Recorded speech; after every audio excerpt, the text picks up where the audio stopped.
Hey guys, happy Monday.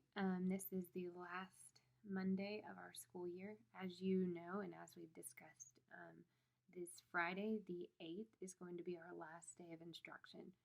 Okay, so our goal for this week is going to be to continue plowing through Messenger. Okay, so we are going to jump in today to chapter 16. It's kind of a longer one. Tomorrow we will do 17. Wednesday will be 18 and 19 together.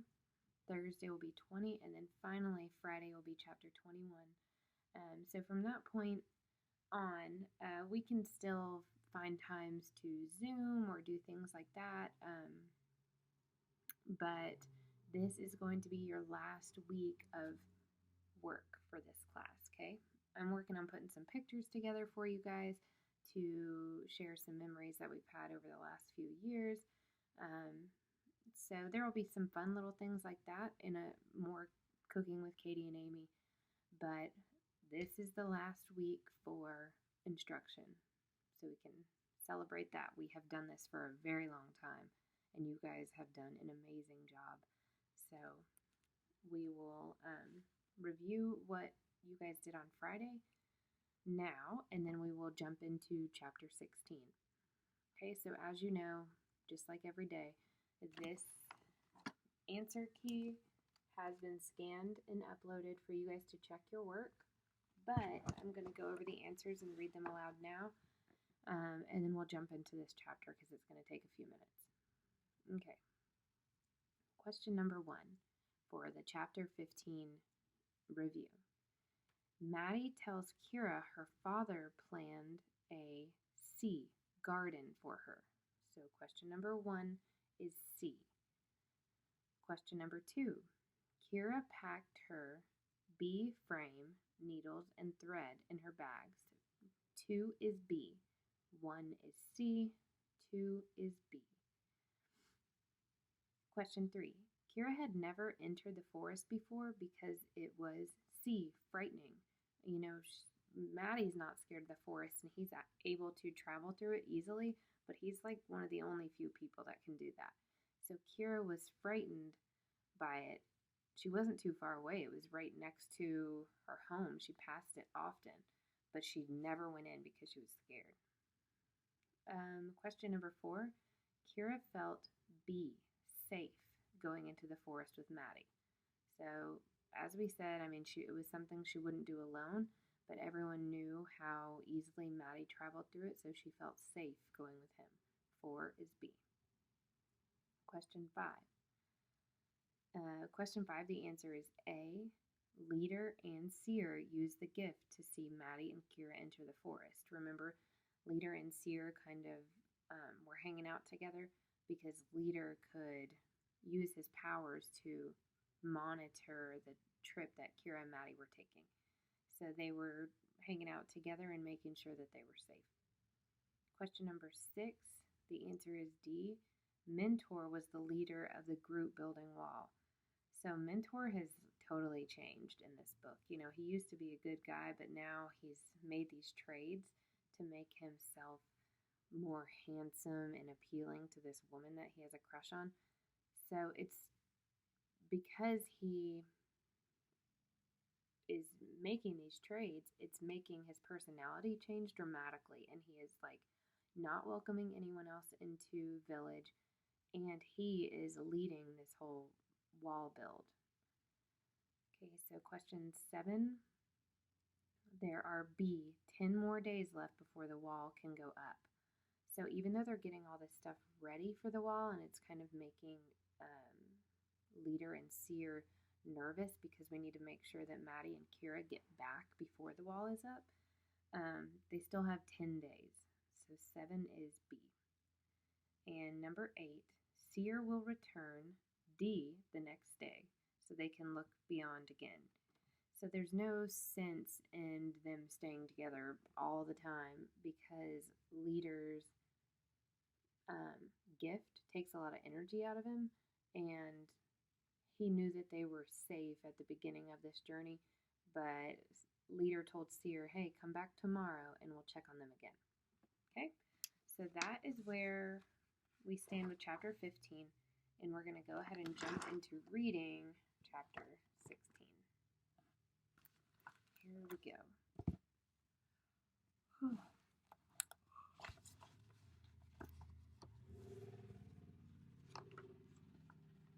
Sorry, loud motorcycle just passed. Okay, chapter 16. I'll catch fish farther along, Maddie said. Frolic won't eat it, but you and I can. And there are berries and nuts, so we don't have to save this. Eat all you want. Kira nodded and took a bite from the deep red apple he had given her. It will be good to reduce the weight in your pack, she pointed out. We can move more quickly then. They were seated on a blanket in the place Maddie had chosen to spend the night first. They had covered quite a distance during the day, and he was surprised at how well she was able to keep up with the pace. No, Frolic, not my stick, Kira scolded the little dog affectionately when he tried to use her cane as a plaything to chew. Here, she said to him, and picked up a stick from the ground. She threw it to him, and he dashed away with it, growling playfully, hoping that someone would chase him. When no one did, he lay down and attacked the stick like a warrior, tearing its bark from its small, sharp teeth, with his small, sharp teeth. Maddie tossed some dead twigs into a fire that he had built. It was close to dark now and chilly. We walked a long way today, he told Kira. I'm amazed at how well you manage. I thought that because of your leg. I'm so accustomed to it. I've always walked like this. Kira untied her leather sandals and began to rub her feet. I'm tired, though, and look, I'm bleeding. She leaned forward with the hem of her skirt bunched in her hand and wiped blood from the sole of her foot. I'll throw this dress away when we arrive, she laughed. Will there be fabric there so I can make new clothes? Maddie nodded. Yes, there's plenty in the marketplace, and you can borrow clothes, too, from my friend Jean. She's about your size. Kira looked at him. Jean? She said. You've not mentioned her before. He grinned and was glad it was dark so she couldn't see his face turning crimson. That means he's blushing. It startled him that he had blushed. What was happening? He had known Jean for years. They had played together as children after his arrival in village. He had tried once to tease and frighten her with a snake, only to discover that she loved garden snakes. To Kira, now, he just shrugged. She's my friend. She's pretty, he added, and then cringed, embarrassed that he had said that, and waited for Kira to tease him. But she wasn't really listening. She was examining her feet, and he could see, even in the flickering light of the fire, that the soles were badly cut and bleeding. She dipped the hem of her dress into a bowl of water that they had set out for Frolic and wiped the wounds. Watching her in the firelight, Maddie could see her wince. How bad is it? He asked. It will be all right. I've brought some herbal salve, and I'll rub it in. He watched as she opened a pouch she took from her pocket and began to treat the punctures and cuts. Is there something wrong with your shoes? He asked, glancing at the soft leather sandals set aside on the ground. They had firm soles, and she had seemed to walk comfortably in them. No, my shoes are fine. It's strange, though. While we were walking, I kept having to stop to pull twigs out of my shoes. You probably noticed, she laughed. It was as if the underbrush was actually reaching in to poke at me. She rubbed a little more ointment into her wounds on her feet.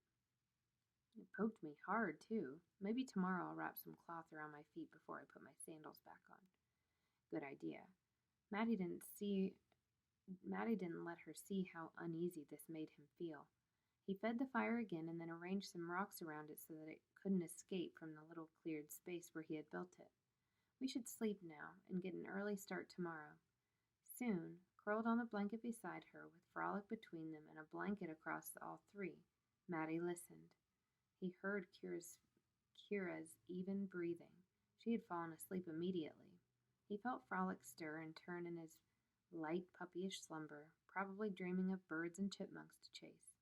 He heard the last shifting of the sticks in the fire as it died and turned to ash. He heard the whoosh and flutter of an owl as it dived, and then a tiny squeal of a doomed rodent caught in its talons. From the direction toward which they were traveling, he perceived a hint of the stench that permeated the deep center forest. By Maddie's calculations, they would not reach the center for 3 days.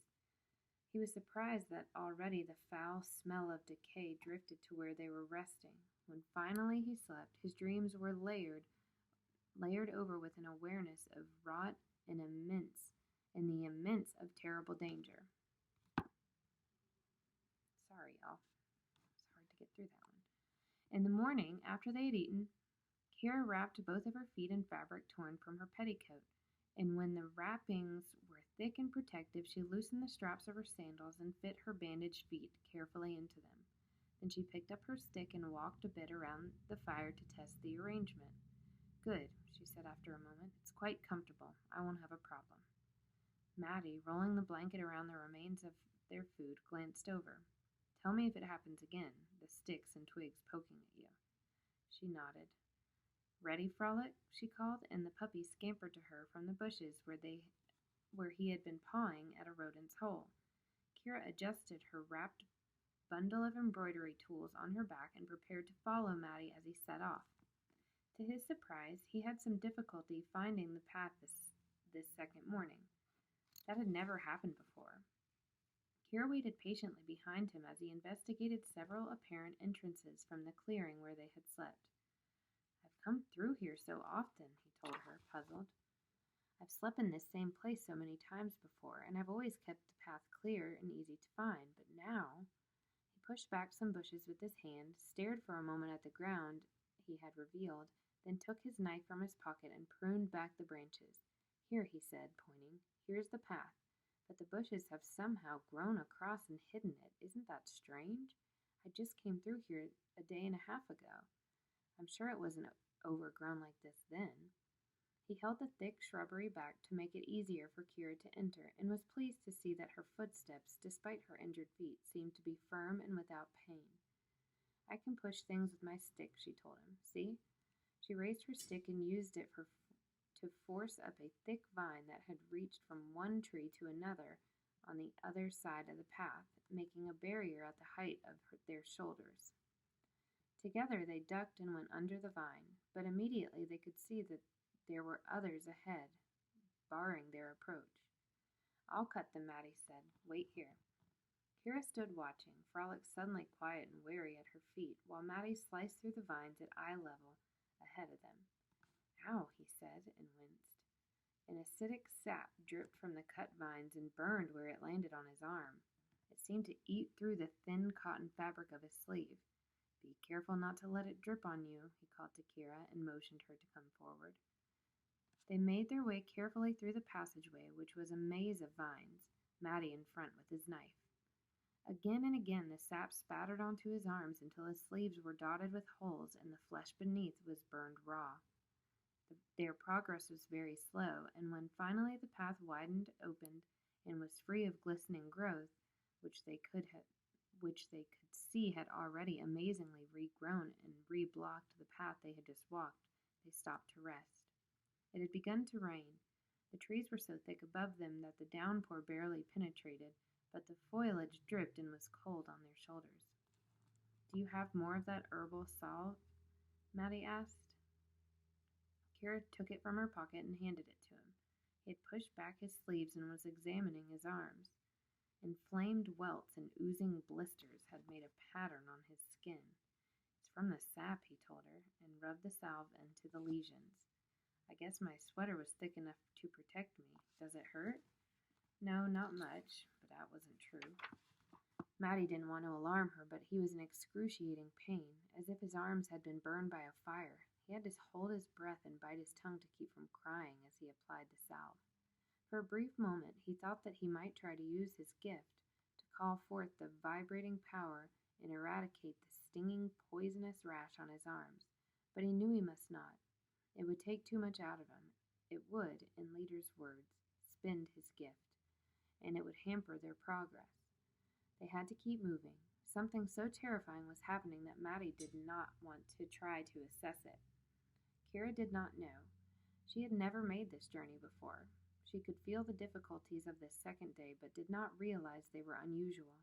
She found herself able to laugh, not aware of the incredible pain that Maddie was feeling in his singed and blistered arms. Goodness, she said, chuckling. I'm glad my clematis doesn't grow this fast or that thick. I might not be able to open my front door. Matty rolled his sleeves back down over the painful burns and returned the salve to Kira. He forced himself to smile. Frolic was whimpering and trembling. Poor thing, Kira said and picked him up. Was that path scary? Did some of the sap drip on you? She handed him to Matty.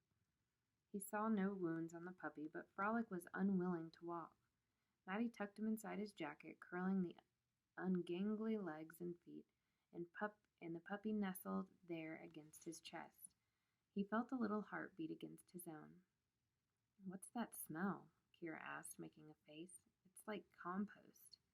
There's a lot of decaying stuff in the center of forest, he told her. Does it get worse? I'm afraid it will. How do you... Sorry,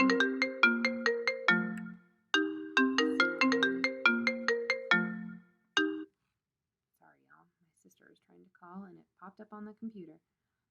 Let me cancel that.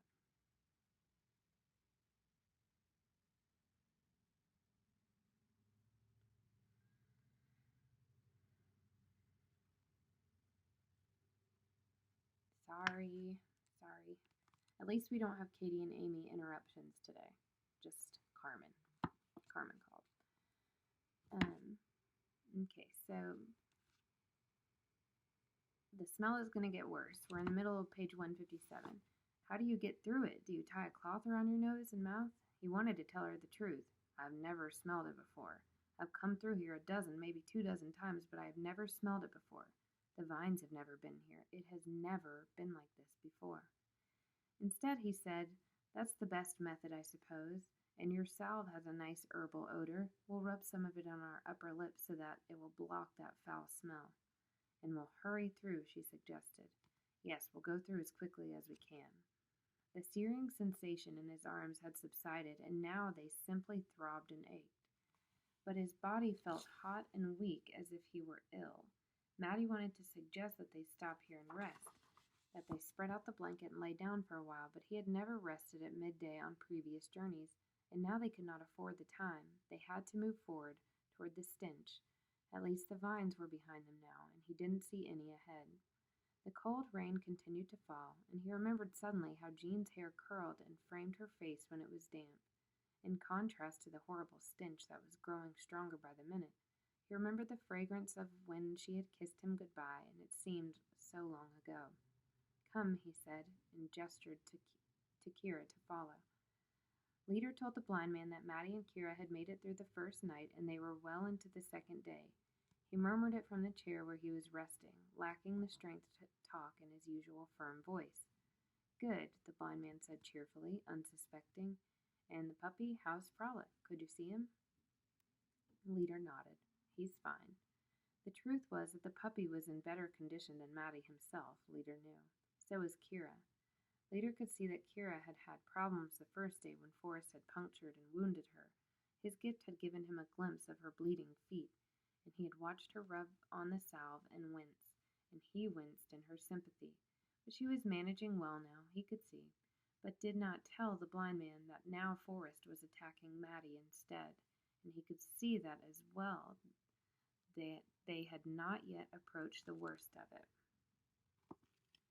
Okay, that's chapter 16. We are going to read the questions aloud to 16, and that'll wrap up the day. Okay, so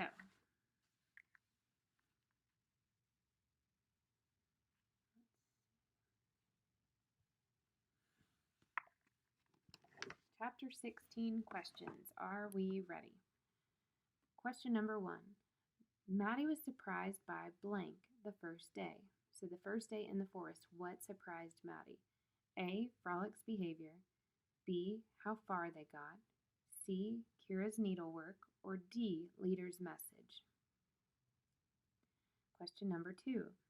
Kira says she will have to throw her dress away because of the blank. Why is she going to throw the dress away when they get to village? Because of the A. Blood, B. Mud stains, C. Tears, or D. Food stains. Question number 3. Kira's feet had been blanked by Forrest. A. Massaged, B. Splintered, C. Cut and poked, or D. Coated in mud? Question number 4. As he slept, Maddie started to smell the blank of forest. A. Dead animals. B. Rotting fruit. C. Center. D. Trickery. Question 5. In the last day and a half, blank had overgrown the path. A. Roses. B. Bushes. C. Grasses. Or D. Swamps. Question number 6. As Maddie cut the vines across the path, he was A. Tangled up by them. B. Lost in thoughts of fun. C. Burned by their acidic sap. Or D. Lost in a maze. Question 7. Thinking of blank helps Maddie keep moving on. Who is Maddie thinking of throughout this journey? A. Seer. B. Jean. C. Kira. Or D. Leader. And finally, question 8. Forrest had stopped trying to hurt Kira, but instead was focusing on who is Forrest hurting now? A. Leader. B. Frolic. C. Seer. Or D. Maddie. Okay, that is it for Monday. I hope y'all enjoyed it. I can't wait to see what happens next as they get closer to the center of Forest, and I will see you tomorrow. Love y'all.